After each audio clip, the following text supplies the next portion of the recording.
Okay, this mic's for you, for all you do. You know the king of mics are coming through. And the king of mics is Tim Janakis, otherwise known as Major Tim to Ground Control.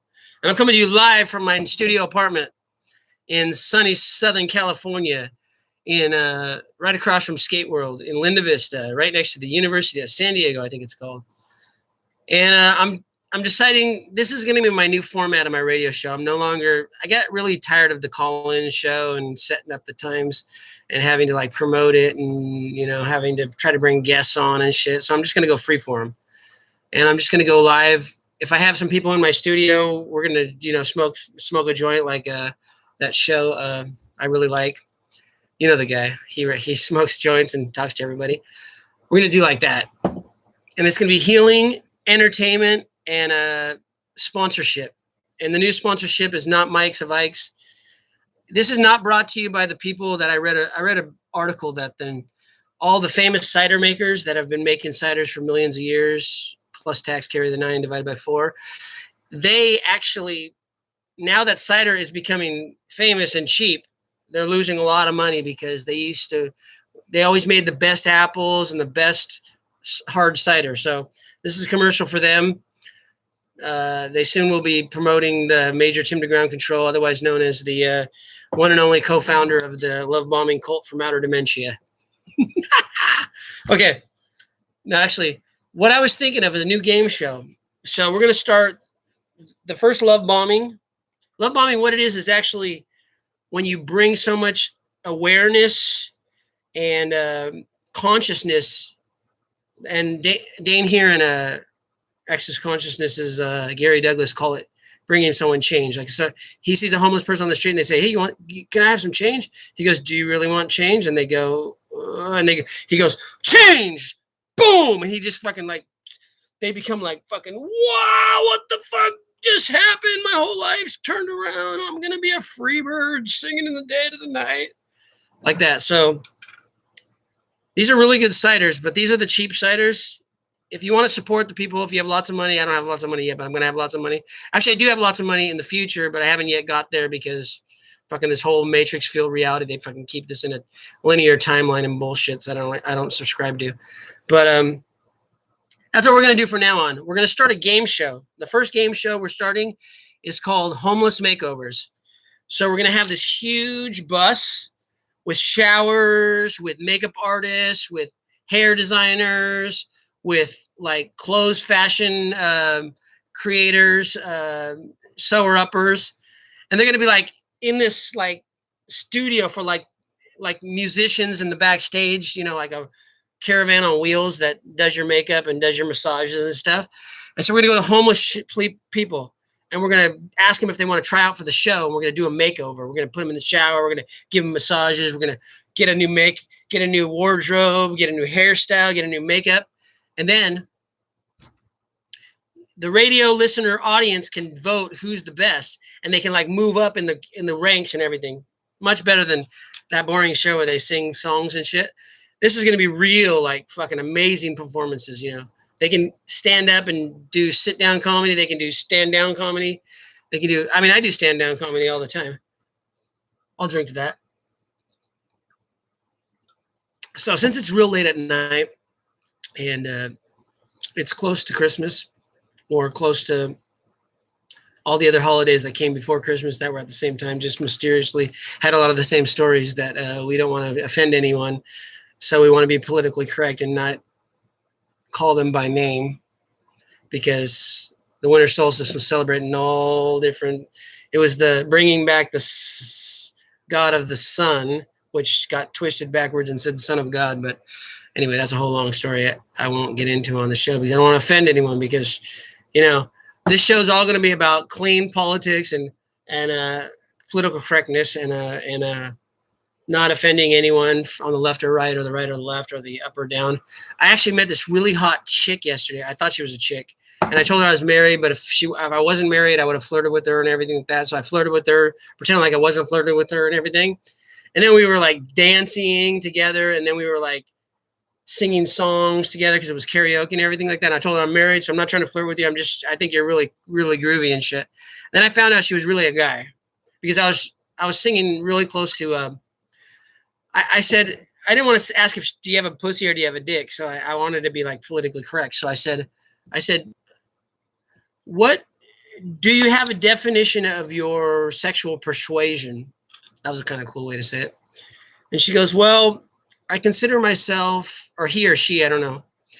At that point, I thought it was a she, but it might not be a he or she, because she said, he said, she said, that, I said, I am he as you are she as, we are all together. So I am that beautiful girl that was playing like she was a guy because she had a penis wrapped inside of her vagina. I don't know how it worked, but anyway, she looked really hot. She looked like a hot chick. So I was like, okay, well, until you show me that penis, I don't know that it really exists, because you look freaking hot. And I'm married, and I don't mind saying that because I'm not trying to pick up on you. But found out she was a guy. And then when I found out she was a guy, I was like, what do I do now? You know, I've been hanging out with her for a while. I've been like being real nice to her. I gotta just because it's a he, you know, not a she. I'm like, so access consciousness says sexuality is always a judgment. Sexuality is who you will or won't have sex with. It's always a judgment. But sexualness is the energy of creation, of life, of that turn on energy that you get when you see a rock star on stage because they're being so brilliant, or a dancer in the Olympics, in a sports star, and you get that turn. That is actual sexualness. That is the abundant energy of the universe, which when you chant Nam Myoho Renge Kyo, some of us tap into that sexualness that we truly be from time without beginning, that is infinitely all-knowing and all-powerful, that just blows people's minds. That was amazing. I just said that because I drank Mike's hard lemon. This one is hard strawberry lemon. I have hard lemon. I have hard cherry lemon. I have hard watermelon lemon. The watermelon lemon, that shit. If you want to know, I'm going to write the book about how to not do what I did back in my days, because I never can get in bed with a girl, because I always felt bad about being the guy who tried to get in bed with her, because my first girlfriend broke up with me because I tried to get in bed with her and she broke my heart.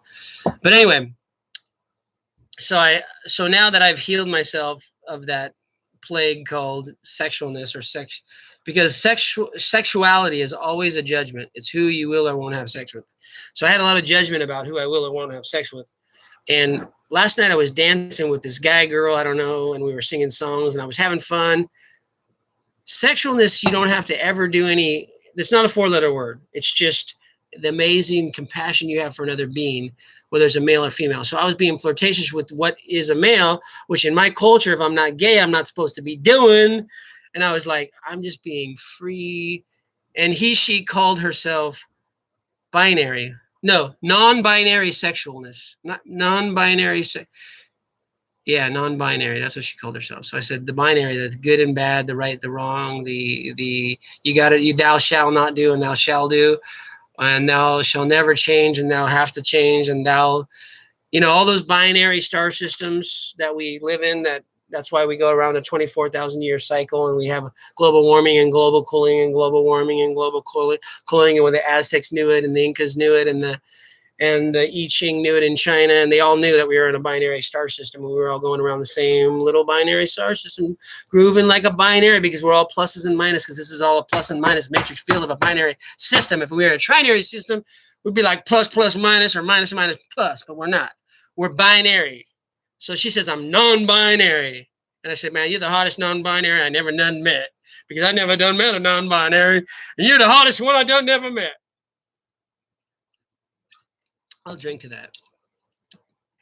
It must be really late, because I only see like a couple thumbs up, and I think everyone's asleep, or everyone is like afraid to like say, I actually know this guy.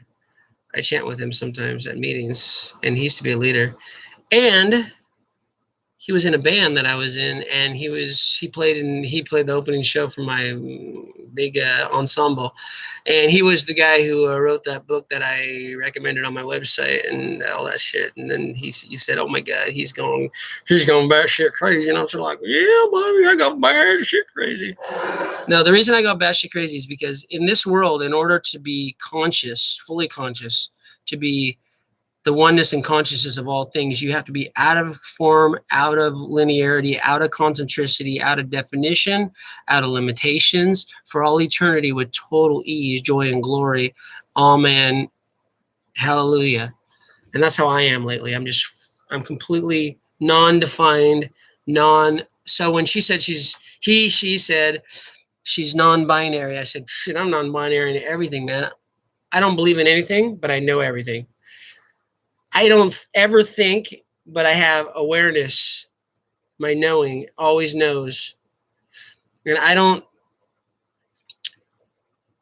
have any feelings, but I have perception.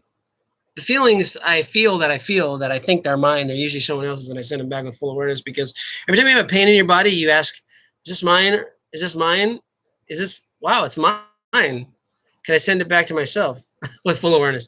Okay, send it from my greater self to my lesser self, that I picked it up as if it's mine because I was stuck in my lesser self.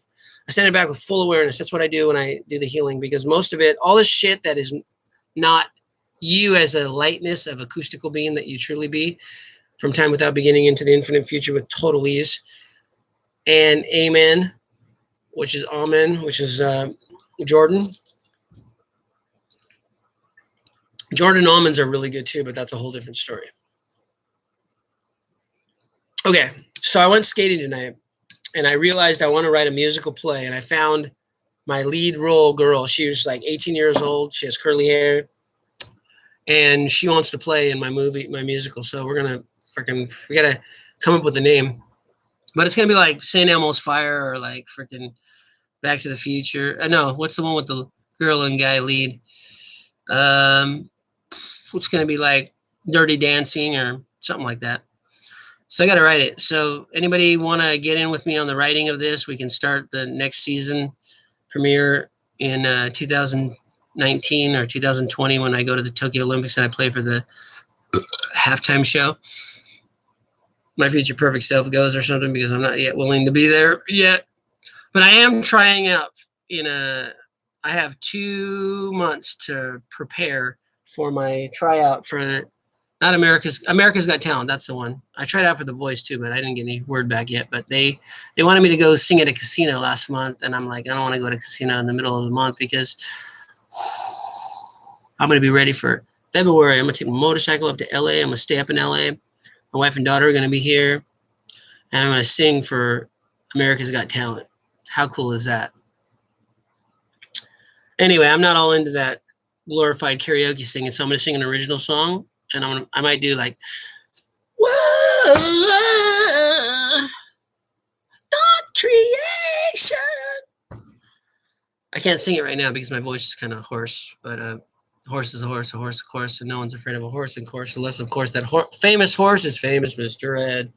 Okay, so I brought up 2 things we're going to do for the radio show. We're going to do the homeless makeover show, and we're going to do the musical that hasn't yet been written, that you gotta have to write with me or give me some ideas or how to write it, because I want to be the star. And this girl's at the skating rink. She's gonna be her name is Phoenix or something like that. Oh no, that was the girl I met last night. That was a guy. The girl at her name's Dove in Spanish, which is I think Paloma. Her name's Paloma, but she's gonna be like the star role. Like she's better than like, probably my age and her age is like David Bowie in that movie with the hot girl that was I totally was in love with when I was a teenager, and I was jealous because David Bowie got with her. What was that movie? The Labyrinth. So that's kind of like the age difference between I and this girl that's going to be the star and role in the show, but it's just going to be a show. My wife's going to be fine with it because it's just a musical. I'm not like really having sex on stage because it's just a show. No, I'm just joking. It's not going to be like one of those kind of sex musicals. It's going to be real wild and crazy and entertaining and comical at the same time. And we're going to win many Grammys and many, what are they called? The Oscars? No. What are they called? The musical ones. My good friend, Duncan Sheik, I still have to go see it. I met a couple of people that were in Spring Awakening that worked with me in car sales, which is kind of cool. They were actually in the touring musical. And I want to get into the musicals too, so I was going to hook up with him, but I've been too busy working. So we're going to figure that out when I get some more money and win the lottery or sell out on all my CDs I'm making. All right. That's all. I'm just leading you into what's possible for the future. If you guys are willing to step into it with me, we're going to make this freaking radio show just blow off the charts. Okay. Love you all. Peace out.